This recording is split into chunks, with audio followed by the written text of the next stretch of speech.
नमस्कार मंडळी. तुम्हाला कोकणातील अविस्मरणीय क्षण, दृश्ये पाहायची असतील तर आपल्या कोकणचं झील या यूट्यूब चॅनलला सबस्क्राईब करा. तर मित्रांनो, कशी वाटली तुम्हाला आमच्या कोकणातील सकाळ? प्रत्येक व्यक्तीची सकाळ ही अशीच असते. सकाळ सकाळी उठायचं, पातेल्यात पाणी घ्यायचं, अंघोळ करायची, फ्रेश व्हायचं आणि निघायचं. तर मित्रांनो, माझे नाव कुणाल वारिशे. मी गोळोशीमध्ये राहतो. आत्ताच 12वीची एक्झाम क्लिअर करून मी माझ्या यूट्यूब चॅनलवरती ब्लॉग सुरू करायचा निर्णय घेतला. हा निर्णय माझा मित्र यश याने मला दिला.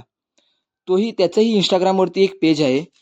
त्याचीही लिंक बायोमध्ये देतो. त्यालाही जाऊन फॉलो करा. तर मित्रांनो, सकाळी उठलो, फ्रेश मस्त झालो, चहा वगैरे घेतली आणि निघालो सरळ बारक्यादाकडे. बारक्यादाकडे जायचं कारण एवढंच की त्याच्या आईची तब्येत ठीक नसल्यामुळे तिला नेऊन दूध द्यायचं होतं. तर लोटीतलं दूध घेतलं आणि निघालो सरळ बारक्यादाकडे. बारक्यादाकडे आलो आणि बघतो तर काय, आत्माराम दाजी आणि गुरवाडीतले विष्णूदाजी घराला कलर काढत होते.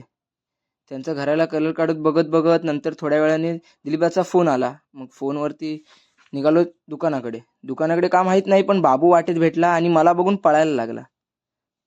दुकानावरती आज खूपच भाज्या आल्या होत्या. प्रत्येक प्रकारच्या भाज्या दुकानावरती दर बुधवारी येतात. आतमध्ये दुकानात गेलो, थोडं काम करत होतो. तेवढ्यात मच्छीवाली आली आणि मच्छीवालीला बघून आजी पटकन मच्छी काय आहे विचारायला गेल्या. नंतर एक पार्सल होतं बापेऱ्यातलं, ते घेऊन जाण्यासाठी गाडी काढली आणि निघालो थेट बापेऱ्यात. बापेऱ्यातलं पार्सल सोडलं आणि रिटर्न दुकानावरती आलो. तेवढ्यात दादा बोलतो हसोळात पण एक पार्सल आहे, म्हणून निघालो हसोळात. हसोळात जायचं म्हटल्यावर तुम्हाला आमची मुचकुंदी नदी तर दाखवलीच पाहिजे. तर मित्रांनो, ही आहे आमची मुचकुंदी नदी. सगळीकडून फिरून आल्यानंतर भूक पण खूप लागली होती, म्हणून आंबरसकरांकडे वडापाव खाल्ला आणि रिटर्न निघालो घरी. घरी पोचलो पण नव्हतो तेवढ्यात सिद्धू म्हणतो की महादेवरावांचं काहीतरी काम आहे, म्हणून त्याची काढली कावासाकी आणि निघालो सरळ महादेवरावांकडे. अक्काचा मोबाईल रेशनच्या दुकानावरती घेऊन यायचा होता आणि हा आमच्या महादेवरावांकडे जाण्याचा रस्ता. अशा रस्त्याने सरळ आलो त्यांच्या घरी आणि हे रावांचं घर. रावांच्या घरून घेतला अक्काचा मोबाईल आणि निघालो रिटर्न दुकानाकडे. दुकानावर नीट पोचलो पण नव्हतो तेवढ्यात दादा रिटर्न पार्सल घेऊन जाण्यासाठी पाठवलं. दादा फक्त रेशन देत होता आणि नंतरला मग मी आलो घरी. सगळं काम केलं आणि घरी आलो. कंटाळा पण भरपूर आला होता. म्हटलं विचार केला जाऊन झोपन. पण तेवढ्यात घरी जाऊन बघतो तर काय, घरच्यांनी पण एक काम तयार करून ठेवलं होतं.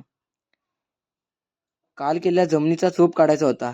ते केलं आणि आमच्या दाराजवळच्या रामफळणीवरती रामफळ धरलं होतं. ते काढलं आणि म्हटलं हे आता तांदळात पिकण्यासाठी ठेवायचं.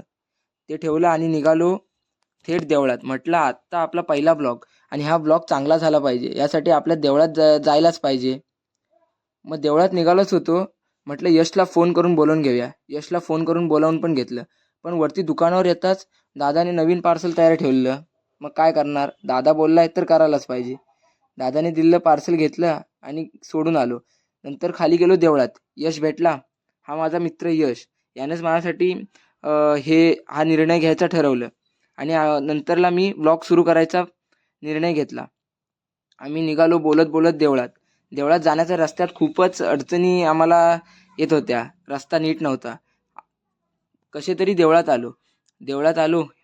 हे मित्रांनो आमच्या आई नागादेवीचं देऊळ.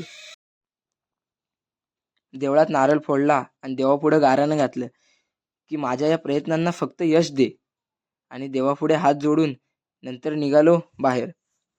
हे आमच्या आई नागादेवीचं देऊळ. ही गोळोशी गावची ग्रामदैवत. आता देवळात आलोय म्हटल्यावर ती गावची देवतळी तर दाखवायलाच पाहिजे. आमच्या देवतळीच्या वरून एक अशी नारळ गेली आहे जी समोर जाऊन जमिनीला टेकली आहे. ही बघा ती नारळ. आणि ही आमची देवाची देवतळी. आता जरा सध्या घाण आहे, ती रिपेअर करायची आहे. नंतर देवाच्या इथलंच खोबरं घेतलेलं आणि खात खात निघालेलो खेळायला. खेळायला जाता जाता आमची गोळोशी नंबर 1ची शाळा दिसली. म्हटलं तुम्हाला शाळाही दाखवावी.